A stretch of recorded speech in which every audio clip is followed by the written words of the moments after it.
नमस्कार, स्वागत है आपका। आप देख रहे हैं आपके साथ मेरी बात और मैं प्रिय रंजन भारती। राहुल गांधी अमेरिका जाकर के एजेंडा सेट करने में लगे हुए हैं। भारत विरोधी बयान लगातार दे रहे हैं और प्रतिक्रिया भारत में हो रही है। ऐसा नहीं है कि वो वर्जीनिया और अमेरिका के दूसरे राज्यों में उसकी कोई प्रतिक्रिया हो रही है, वहाँ प्रवासी भारतीय उस पर कोई प्रतिक्रिया दे रहे हो, ऐसा नहीं हो रहा है। वो अपना एजेंडा सेट करने में भारत विरोधी बयानबाजी में लगातार सक्रियता दिखा रहे हैं और उसकी प्रतिक्रिया भारत में हो रही है। भारत के अंदर केंद्रीय गृह मंत्री अमित शाह से लेकर के जीतन राम मांझी तक ने राष्ट्रद्रोह करार दिया है। अब बातें वैसी ही वो कर रहे हैं। आरक्षण पर, अविधताओं के सवाल पर, विभिन्न भाषा भाषियों के सवाल पर, सिखों के सवाल पर वो लगातार भारत विरोधी बयान दे रहे हैं। वो देश को किस दिशा में ले जाना चाहते हैं, वो भारत में किस तरह का अधिनायकवाद चाह रहे हैं या खून खराबा करना चाह रहे हैं, ये सब समझ में आ तो रहा है। लेकिन अब सवाल सबसे बड़ा यही उठता है कि इसका रास्ता क्या है। देशद्रोह अगर उन पर लागू होता है, अगर देशद्रोही काम वो कर रहे हैं, तो भारत सरकार उनके खिलाफ कड़ी कार्रवाई क्यों नहीं करती। जीतन राम मांझी ने अपने बयान में इस तरह के संकेत दिए हैं। लेकिन अब सवाल वही सबसे बड़ा है कि क्या भारत सरकार उनके खिलाफ कार्रवाई करेगी। होना तो ये चाहिए कि जिस तरह से भारत विरोधी बयानबाजी अमेरिका में जाकर वो कर रहे हैं, उससे भारत सरकार क्षुब्ध होकर उन पर एक मुकदमा दायर करती और भारत में प्रवेश करने के साथ ही उनकी गिरफ्तारी कर लेती, उनको जेल भेज देती, उनको देशद्रोह के मुकदमे में बिल्कुल ठिकाने लगा दिया जाता। तब समझ में आती बात कि देशद्रोह क्या होता है। लेकिन ये तय बात है कि भारत सरकार ऐसा नहीं करेगी। भारत सरकार को भी, यानी भारतीय जनता पार्टी और उसके सहयोगी एनडीए के घटक दलों को भी एक अपने वजूद को आगे बढ़ाने का मौका मिल रहा है, एक धरातल मिल रहा है। वो धरातल ऐसे बन रहा है जो एजेंडा सेट कर रहे हैं भारत विरोधी बयान देकर के राहुल गांधी, उनके बयानों के विरोध का एक प्लेटफॉर्म तैयार होगा और उससे ध्रुवीकरण तेज होगा। राजनीति है और राजनीति इसी तरह से चलती है। एनडीए और भारतीय जनता पार्टी इसके लिए बहुत पुराने तरह के खिलाड़ी है। वो जानती है कि कैसे खेला जाता है, शतरंज के शाहमात का खेल किस तरह से किया जाता है।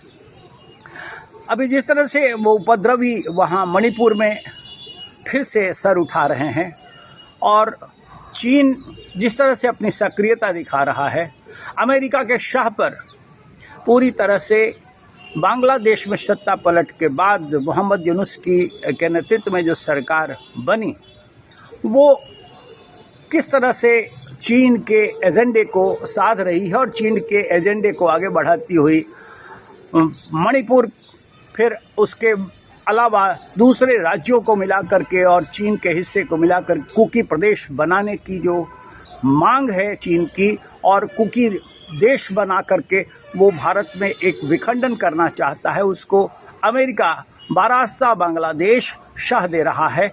और भारत में राजनीतिक पार्टियां जो एनडीए के विरोधी पार्टियां हैं, वो किस तरह से समर्थन कर रही है उग्रवादियों को, किस तरह से बढ़ावा दे रही हैं, ये कोई छुपी हुई बात नहीं रह गई है।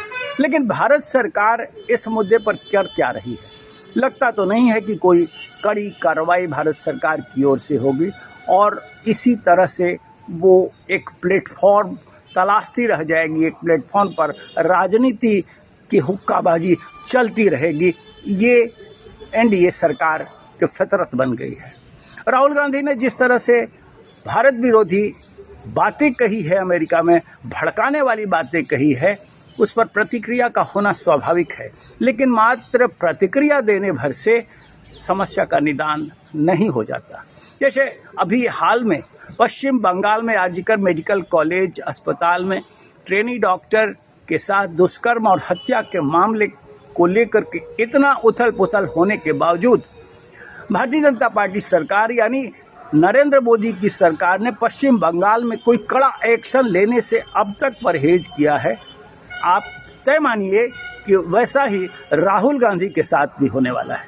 राहुल गांधी जिस तरह से भड़ास निकाल रहे हैं, जिस तरह से आग उगल रहे हैं, जिस तरह से भारत के विरोध में लगातार उकसाने वाले बयान दे रहे हैं, उससे तो यही साबित हो रहा है कि अब हद हो गई, अब इसके बाद बर्दाश्त नहीं किया जाना चाहिए।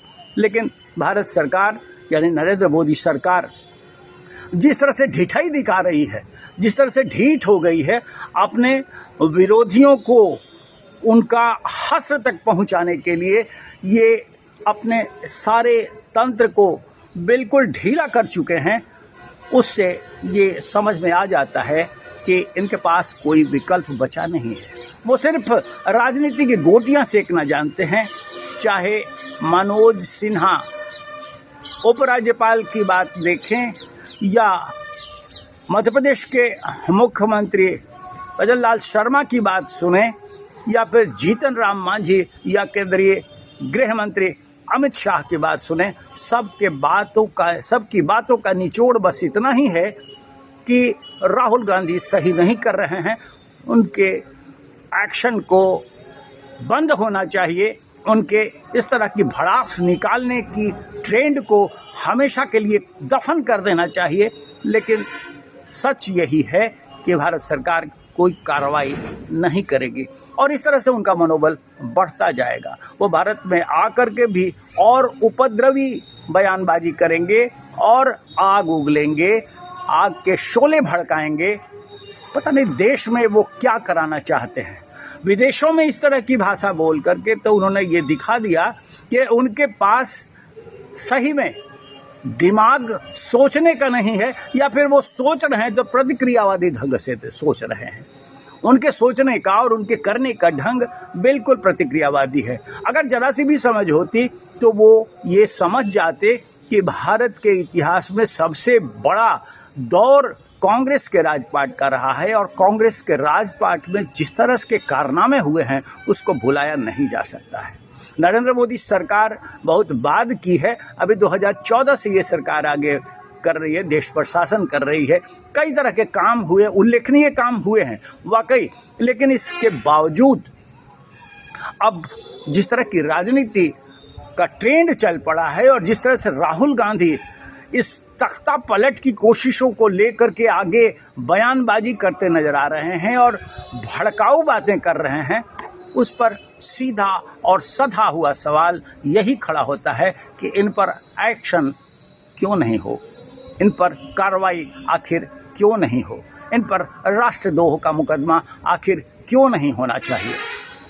लेकिन पश्चिम बंगाल की तरह और दूसरे प्रांतों में जिस तरह से सत्ता विरोधी और राजनीतिक पेंगे बढ़ाने वाले विरोधी सक्रिय हैं, उन पर जैसे कार्रवाई नहीं हो रही है, वैसे ही तय मानिए कि भारत सरकार भी इस मामले पर बिगुल ही बजाती रह जाएगी।